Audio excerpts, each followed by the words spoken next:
poder de las palabras, placer, cultura y saber. Pretende llevar a los lectores a una más profunda comprensión del texto, es decir, más amplia en el sentido filosófico o ontológico del término. Pero no, esta no es la pretensión de nuestra colección. Por supuesto que la primera intención es la de que se lea, que el lector entre al mundo de la literatura con el afán de conocer, de disfrutar la lectura, de saber más. Si tan solo esto se consigue, va muy bien. Sin embargo, nuestro principal deseo es lograr que el lector dé un giro hacia otras rutas y entre a degustar la magia de las palabras, a sentir la emoción que vibra en cada página, a entrar de lleno en la narración sin poner distancia entre él y la historia. En una palabra, hacer uno más de los personajes del relato. Lecturas que le enseñen a soñar su realidad y desde ahí volver a reinventarla en sus propios términos. Buen viaje. A continuación vamos a leer un cuento corto del escritor norteamericano Edgar Allan Poe, nacido en Boston en el año de 1909 y fallecido en la ciudad de Baltimore en 1949. El cuento se titula El poder de las palabras. Diálogo entre Oinos y Ágatos. Habla Oinos. Perdona, Ágatos, la flaqueza de un espíritu al que acaban de brotarle las alas de la inmortalidad. Nada has dicho, Oinos mío, que requiera ser perdonado. Ni siquiera aquí el conocimiento es cosa de intuición. En cuanto a la sabiduría, pide sin reserva a los ángeles que les sea concedida. Pero yo imaginé que en esta existencia todo me sería dado a conocer al mismo tiempo y que alcanzaría así la felicidad por conocerlo todo. La felicidad no está en el conocimiento, sino en su adquisición, en la búsqueda. La beatitud eterna consiste en saber más y más. Pero saberlo todo sería la maldición de un demonio, respondió Ágatos. ¿El Altísimo no lo sabe todo?, preguntó Oinos. Eso, puesto que es el muy bienaventurado, debe ser aún la única cosa desconocida hasta para él. Sin embargo, puesto que nuestro saber aumenta de hora en hora, ¿no llegarán por fin a ser conocidas todas las cosas?, preguntó Oinos. Contempla las distancias abismales. Trata de hacer llegar a tu mirada la múltiple perspectiva de las estrellas mientras erramos lentamente entre ellas. Más allá, siempre más allá. Aún la visión espiritual no se ve detenida por las continuas paredes de oro del universo, las paredes constituidas por las miríadas de esos resplandecientes cuerpos que el mero número parece amalgamar en una unidad, respondió Ágatos. Claramente percibo que la infinitud de la materia no es un sueño. Todo es un sueño. Sueños sobre sueños, pero se susurra aquí que la única finalidad de esta infinitud de materia es la de proporcionar infinitas fuentes donde el alma pueda calmar la sed de saber que jamás se agotará en ella, ya que agotarla sería extinguir el alma misma. Interrógame, pues, Oinos mío, libremente y sin temor. Ven, dejaremos a nuestra izquierda la intensa armonía de las Pléyades, lanzándonos más allá del trono a las estrelladas praderas allende Orión, donde en lugar de violetas, pensamientos y trinitarias, hallaremos macizos de soles triples y tricolores. Y ahora, Ágatos, mientras avanzamos, instrúyeme. Háblame con los acentos familiares de la tierra. No he comprendido lo que acabas de insinuar sobre los modos o los procedimientos de aquello que, mientras éramos mortales, estábamos habituados a llamar creación. ¿Quieres decir que el creador no es Dios? Quiero decir que la deidad no crea. Explícate, exclamó Oinos. Solamente creó en el comienzo, dijo Ágatos y prosiguió. Las aparentes criaturas que en el universo surgen ahora, perpetuamente a la existencia, solo pueden ser consideradas como el resultado mediato o indirecto, no como el resultado directo o inmediato del poder creador divino. Entre los hombres, Ágatos mío, esta idea sería considerada altamente herética, una herejía. Entre los ángeles y los demonios, Oinos mío, se sabe que es sencillamente la verdad. Ahora, alcanzo a comprenderte hasta este punto, que ciertas operaciones de lo que denominamos naturaleza o leyes naturales darán lugar, bajo ciertas condiciones, a aquello que tiene todas las apariencias de creación. Muy poco antes de la destrucción final de la Tierra, recuerdo que se habían efectuado afortunados experimentos que algunos filósofos denominaron torpemente creación de insectos o microorganismos. Oinos mío, los casos de que hablas fueron ejemplos de creación secundaria, de la única especie de creación que hubo jamás desde que la primera palabra dijo existencia a la primera ley. Entonces, los mundos estrellados que surgen hora a hora en los cielos procedentes de los abismos del no ser, no son, Ágatos, la obra inmediata de la mano del rey. Permíteme, Oinos, que trate de llevarte paso a paso a la concepción a que aludo. Bien sabes que, así como ningún pensamiento perece, todo acto determina infinitos resultados. Movíamos las manos, por ejemplo, cuando éramos moradores de la tierra, y al hacerlo hacíamos vibrar la atmósfera que las rodeaba. La vibración se extendía indefinidamente hasta impulsar cada partícula del aire de la tierra, que desde entonces y para siempre era animado por aquel único movimiento de la mano. Los matemáticos de nuestro globo conocían bien este hecho.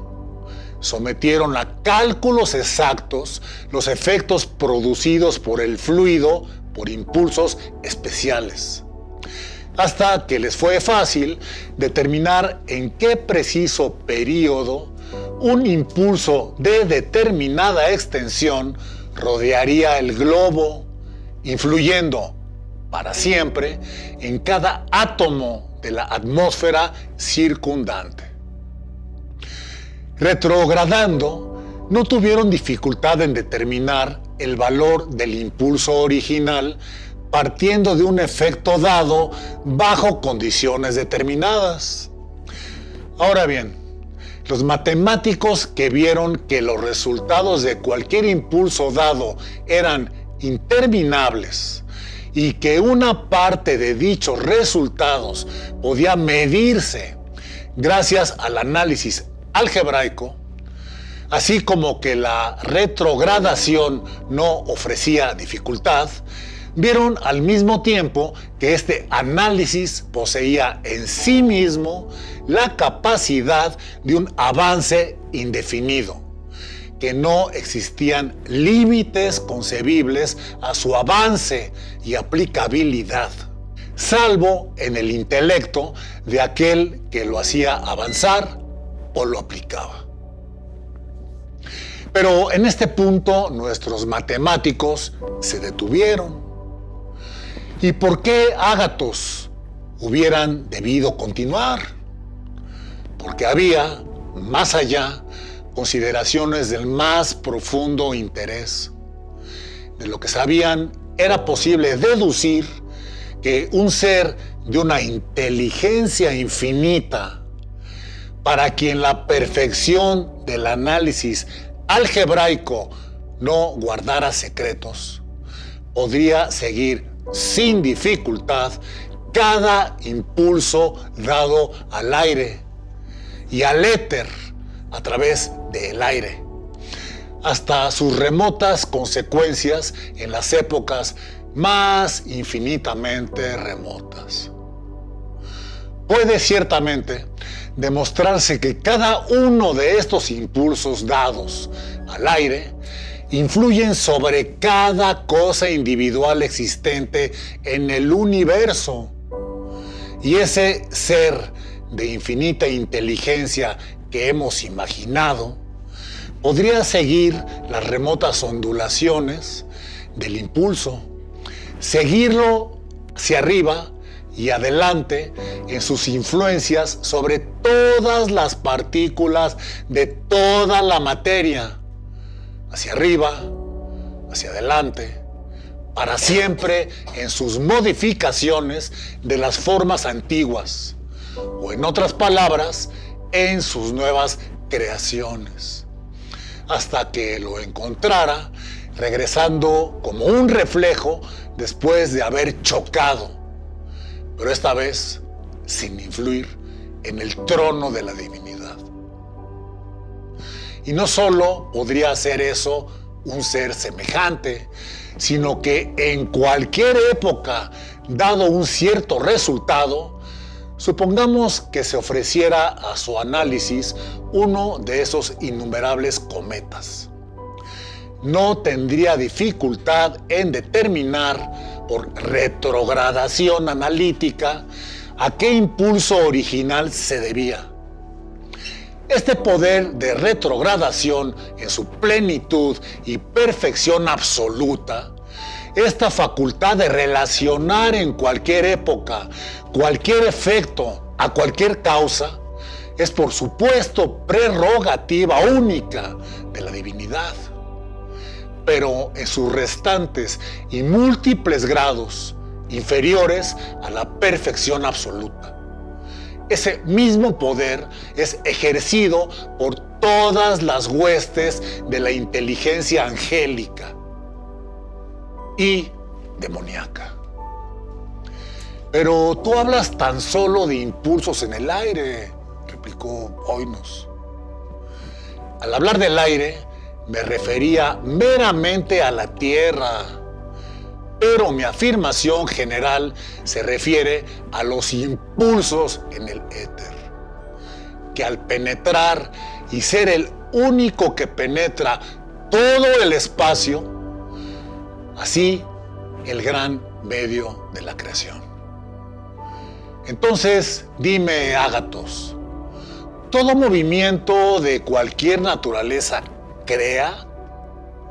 Así debe ser. Pero una filosofía verdadera ha enseñado hace mucho que la fuente de todo movimiento es el pensamiento y que la fuente de todo pensamiento es Dios, exclamó Oinos. He hablado, Oinos, como a una criatura de la hermosa tierra que pereció hace poco de impulsos sobre la atmósfera de esa tierra. Sí, así lo entendí, se apresuró a responder Oinos. Y mientras así hablaba, ¿no cruzó por tu mente algún pensamiento sobre el poder físico de la palabra? Cada palabra no es un impulso en el aire. ¿De qué está formado el pensamiento?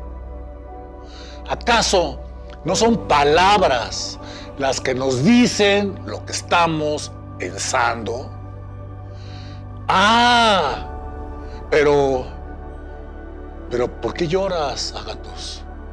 ¿Y por qué tus alas se pliegan mientras nos cernimos sobre esa hermosa estrella, la más verde y sin embargo la más terrible que hemos encontrado en nuestro vuelo?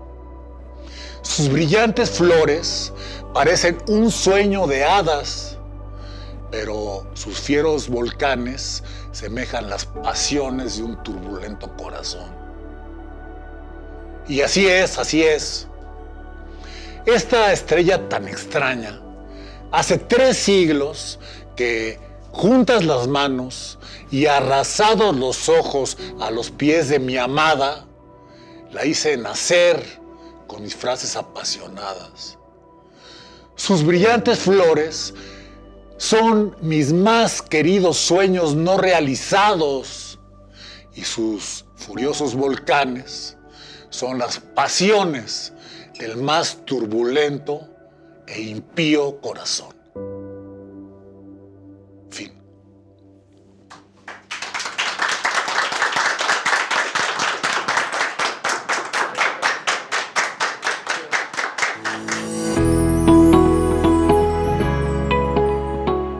Bueno, de nueva cuenta nos volvemos a encontrar.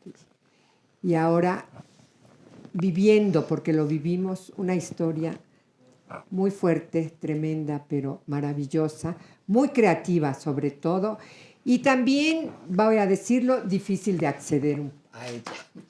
Pero es de el gran maestro Edgar Allan Poe, El poder de las palabras.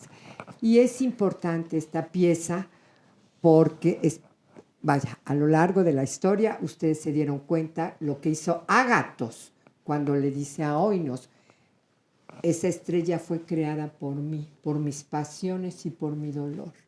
O sea, lo que puede hacer el poder de la palabra, lo que puede hacer el poder de la palabra del condenado y siniestro criminal, inquisidor, como despierta y hace que renazca la esperanza en el rabino.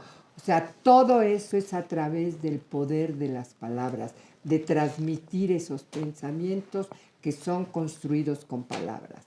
Entonces, incluso en todos los textos sagrados de las culturas primigenias, las originales, está en la primera parte, en su principio fue el verbo.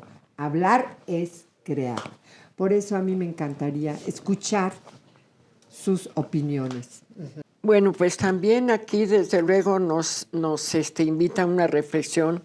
Comentaba con la maestra Adriana, bueno, entonces, ¿qué fue primero, el huevo o la gallina? O sea que para que exista palabra, primero tiene que tener una idea. Se piensa, ¿verdad? Pero mientras no le des sonido, no hay acción. Te quedas nada más en la idea. Entonces las dos se complementan, igualmente importantes, ¿verdad? Yo creo. Sí. Hay una parte de la historia en donde, a manera de ejemplo, de metáfora, hoy nos interpela y pregunta sobre el efecto que tiene en el aire el movimiento de las manos.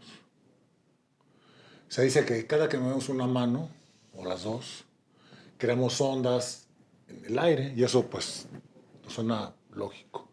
La metáfora es la palabra, el poder o no de las palabras.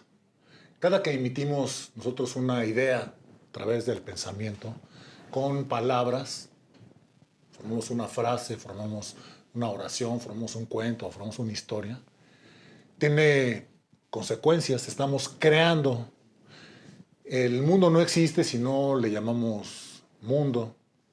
El poder que tiene nuestro discurso, el alcance que tiene nuestra palabra, es como que hay el cuento que ustedes deben de conocer también, de que si una mariposa aletea aquí, pues en el otro lado del planeta algo pasa. Pasa exactamente lo mismo con las palabras. El poder de la palabra es el poder de nosotros mismos o el poder que nosotros le damos al mundo a través de nuestra expresión. Sí, pero el poder de la palabra ya te haya construido el pensamiento. Es cuando la palabra es poderosa, cuando ya hay un pensamiento que lo bajas a la realidad. A través de la palabra lo construyes, porque el pensamiento se construye con palabras y sabes lo que quieres y a dónde quieres llegar y qué es lo que quieres crear. En fin, y lo bajas aquí, a este plano de realidad. Ahora sí quisiéramos escucharlas a ustedes. Bueno, yo vi la historia como una reflexión, ya que es como debemos de primero pensar antes de hablar, porque siento que es como podemos llegar a lastimar y no verlo como así, no sé. Son muy fuertes las palabras que podemos llegar a decir y no estar conscientes de cómo le pueden llegar a la otra persona. Yo vi así la historia, como una reflexión sobre eso. No, qué bueno, gracias. Ahora, ahí ya llevas una connotación de tipo moral. Pero quien crea el pensamiento se construye de palabras. Está construido. La palabra por sí sola, una palabra suelta, así sola, no tiene una fuerza. Pero ya cuando construyes tu pensamiento, es cuando le das fuerza y lo bajas a la realidad y ya eres un creador. Ahora, lo que dices, en efecto, antes de hablar, pero por si hablas a lo tonto, hacia lo tarugo, bueno, puedes lastimar al mundo. Y hay palabras que pueden destruir a las personas, eso sí, o darles fuerza y todo, pero el pensamiento está construido de palabras. El origen de la palabra son los tropos de la naturaleza, son voces de la naturaleza. Por eso cuando dice Clara, ¿qué fue primero? ¿La gallina o el huevo? Todo es un misterio, son un complemento. Ajá. Quieren hablar para crear, para expresarse y crearse. El hombre así surgió. A ver. Otra reflexión sería el que tenemos que ser más responsables con lo que hablamos, ¿verdad? Porque así como lo comentaba la compañera, puede ser constructiva esta palabra, pero puede ser destructiva, ¿verdad? Por envidia, por inconsciencia, hablar por hablar sin sentido, pues como que tampoco desperdiciamos el poder que puede tener la palabra. Buenas tardes, me llamo Mariana y bueno, como habían dicho, las palabras pueden crear, pero creo que también pueden destruir, porque, por ejemplo, discursos de odio que pueden generar justamente como discriminación hacia otras personas, pueden no solo quedarse como en palabras agresivas hacia ellas, o sea, pueden llegar ya, y ya lo han hecho, que han escalado creando pues genocidios, entonces pues también como que es importante. Sobre todo los políticos. Por favor, a ver. Y pues para mí es una reflexión muy grande el texto que nos leyeron, porque siento que, como dicen pues todas mis demás compañeras, depende de hacia dónde lo estés mandando las palabras, es como va a tener efecto en los demás. Entonces, para mí, el hecho de que las palabras las puedas direccionar hacia otras personas y el simple hecho de que las palabras puedas comunicarte con las demás personas, sentir lo que otras personas pues piensan, opinan, ya es algo muy lindo. Entonces, me quedo con eso, con que las palabras pueden llegar a ser buenas, pero también malas. Sí. El uso que se le dé. A ver, ahora podemos preguntarnos, voy a ponerme en ese lugar, a tratar, como alumnos de CCH, como gente joven de nueva generación, cuando nos enfrentamos, cuando nos encontramos más bien con una reflexión como esta, que seguramente todos hemos pensado algo sobre ello, pero no habíamos entrado a un nivel de profundidad de qué es la palabra en sí. La palabra es creación, comentamos hace rato, la idea, la palabra. ¿Qué sentido puede tener una idea? Me refiero para ustedes, si no le ponen palabras. Muchas veces hemos estado en el lugar, como alumnos a lo mejor, en donde un maestro o en algún otro lugar en donde alguien nos quiere explicar algo y no lo entendemos. Si alguien no sabe explicar algo, si no le sabe poner palabras adecuadas a su pensamiento, pues entonces ¿de qué sirven las palabras? Para poder tener un sentido, las palabras tienen que tener un orden, de acuerdo a la idea, de acuerdo al pensamiento. Comentábamos del huevo y la gallina y llegamos a la conclusión de que si hay uno de los dos, no sé si es el huevo o la gallina, pero la idea es lo primero. Sin embargo, la idea sin la palabra deja de existir. Como alumno de CCH, ¿en qué puedo hacer yo valer mi palabra o para qué puede valer mi palabra? ¿O de qué manera puedo yo amalgamar la palabra, o sea, la idea, el pensamiento de los demás para conseguir algún objetivo? El objeto de la palabra, el poder de la palabra, la trascendencia de la palabra. Si no hay palabra, el mundo no existe. Yo quiero decir esto, agregar esto que es muy importante, que toda la participación de ustedes, adelante, ¿me entiendes? Además es lo que sintieron, lo que vivieron y está perfecta. Pero quiero decirles esto, hay un axioma también milenario que dice: cada acto del pensamiento es un acto creativo, pero de tu pensamiento, de la capacidad que tengas tú de construir tu pensamiento con la palabra y bajarlo a la realidad, darle sentido, y traerlo acá, creando tu mundo. Al estar creando, estás creando tu mundo. Más allá de que también la palabra sirve para construir maravillas como para destruirlas, y no nada más la palabra, el pensamiento y la idea, que es de lo que nos componemos nosotros. Pero aquí lo principal es que el pensamiento, es el pensamiento la fuerza que mueve al mundo. No solo lo dice Edgar Allan Poe, es el movimiento de todos nosotros, pero el pensamiento está construido de palabras. Y al usarlas a lo tonto, como dice la maestra Clarita, bueno, puedes destruir o puedes lastimar, puedes herir, puedes ser muy cruel. Pero por otro lado, tienes que luchar por construirte a ti a través de cada acto tuyo. Y no del pensamiento que te fue impuesto, sino del tuyo. Y ese lo construyes con palabras. Por eso la riqueza del lenguaje y por eso lo maravilloso de la literatura, que además de ser historias vivas, aunque sean milenarias, siguen vigentes y se han construido con palabras. Y uno al leerlas les da voz y les da vida. Yo les agradezco infinitamente que hayan participado en esto. No tienen idea cómo me ha conmovido, y lo mismo están fascinados los maestros, tanto Andrés como Clarita. Nos vemos, chicas.